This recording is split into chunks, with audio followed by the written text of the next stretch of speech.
ఇప్పుడు చంద్రబాబు గారు కేసినేని నాని వెళ్ళిపోతున్నప్పుడు ఎవరిని పంపించారు? ఓ ముగ్గురిని పంపించారు. కొనకళ్ళ నారాయణ, తర్వాత నెట్టెం రఘురాము, మరొక వైపున ఆలపాటి రాజా. వాళ్ళు వెళ్ళి మీరు పక్కన ఉండండి అని చెప్పారు. అంతే కదా నానికి. అదే సందర్భంలో అది అవమానించడం అయ్యింది, బాగానే ఉంది.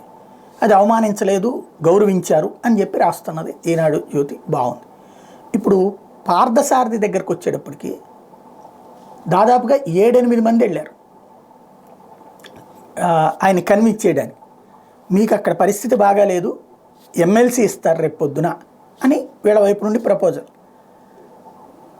జగన్ ఆ మాట చెప్తే చేస్తాడని తెలుసు, కానీ తనకి మంత్రి పదవి ఇస్తానని ఓకే అంటే ఉంటానని పార్థసారథి చెప్పుకొచ్చారు.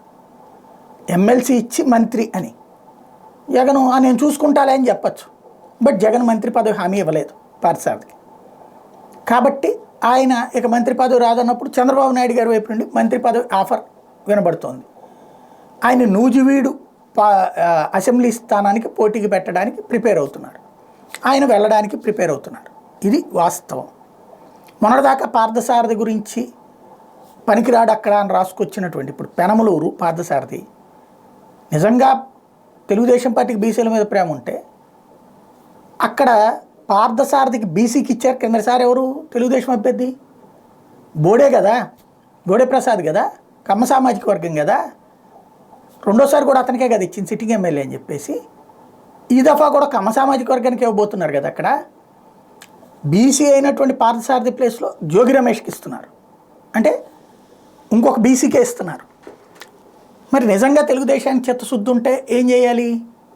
పార్థసారథికి తీసుకుని అక్కడ ఇవ్వాలి, అప్పుడు కరెక్ట్ అవుతుంది. కానీ అట్లేమో ఆలోచించట్లేదు తెలుగుదేశం.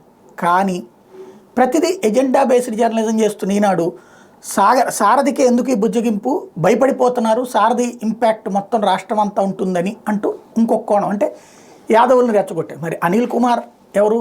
యాదవ్ కాదా? లేకపోతే వైఎస్ఆర్ కాంగ్రెస్ పార్టీలో ఉన్నటువంటి యాదవ్ నేతలు ఎంతమంది ఉన్నారు? లెక్కలు తీసి చూసుకోవాలన్నా అందులో.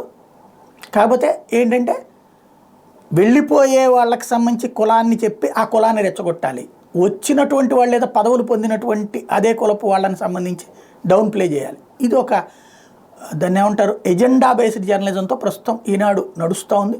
వార్తల గురించి ఆలోచించుకోవడం మానేసి ప్రతి వార్తలోనూ దాని ఎజెండా ఏంటన్నది మనం గ్రహించుకోవచ్చు ఇప్పుడు.